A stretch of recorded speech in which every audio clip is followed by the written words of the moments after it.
What's up, guys? So part three, or rather, this is was supposed to be part two, but I forgot to mention about the use of triglides. Now I contemplated with the other strap. Now, if I can get it quickly, the one strap that I believe isn't long enough to cover both ends of the sternum strap. I contemplated only replicating this end, and then having the other end, seeing as it's shorter, simply just, use a strap and secure it with a tri-glide, which would allow for this loop to be a little bit tighter. I can shorten it. And then obviously I thought to myself, well, that's kind of dumb to have one end, sewn and the other one with a tri-glide. It's just going to look a little bit off.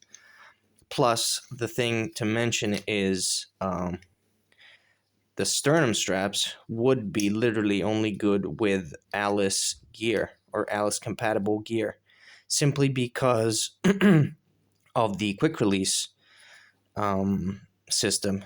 Because, obviously they have the quick release system, so you can loop these through, once you undo it. But what if you have a pack that doesn't feature the quick release system? Then this design is practically useless because you can't do anything with it. Whereas with the use of tri-glides, you can simply unslip these out,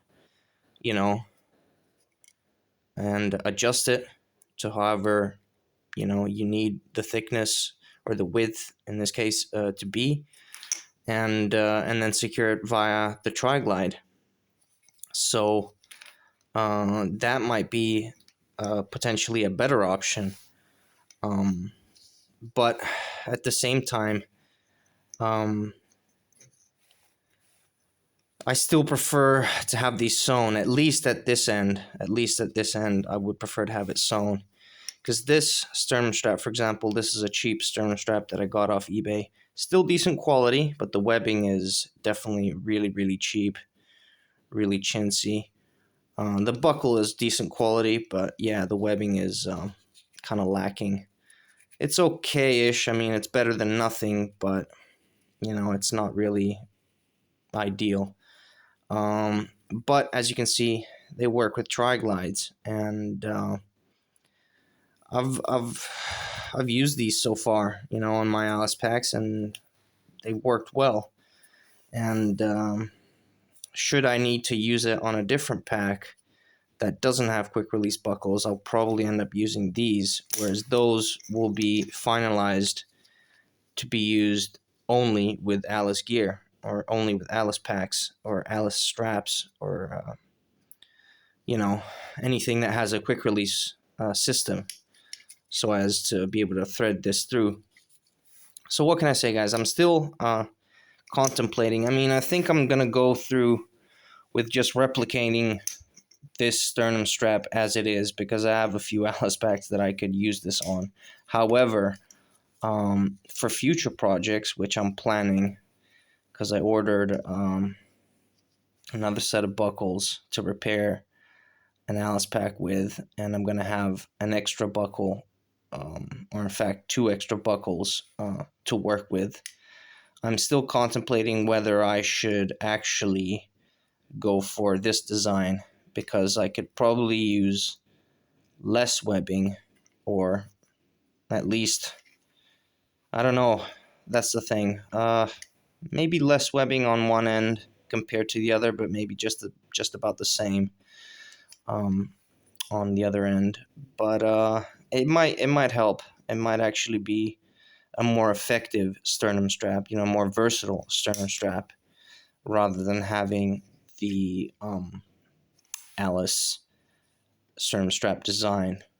So what can I say, guys? Another rant, another basically thought process. This is just my thought process that I wanted to share with you guys, simply because, once you commission these projects, you don't then want to regret it and then think, oh, you know, that was stupid. Now I can't use it, or I can't really use it the way I was planning to.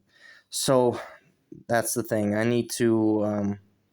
I was actually, like I mentioned, I was actually contemplating just having one end sewn to the original Alice webbing, and then kind of cut the length accordingly, and then use tri-glides in order to secure both ends, or at least one end to the shoulder pads. But again, is this strap long enough? I don't know.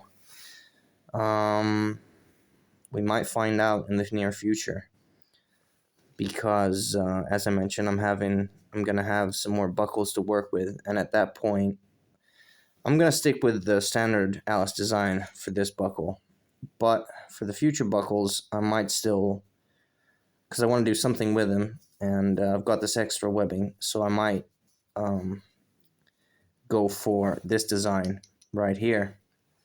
At least partly this design. I might still have it stitched on just the one end, on the female end, because in this case, as you can see, they have the kind of, in this case you don't need it because you adjust it from both ends. In this case you do need it because you can't adjust it on this end. So yeah, what can I say, guys? I think I'm babbling. I'm not even being coherent anymore. I'm just thinking out loud, just because yeah, as I mentioned, I don't want to have to go to the tailors and then regret, you know, having done something that is potentially not that practical. Okay, so enough of me babbling. Thanks for watching, and I'll see you on the next one.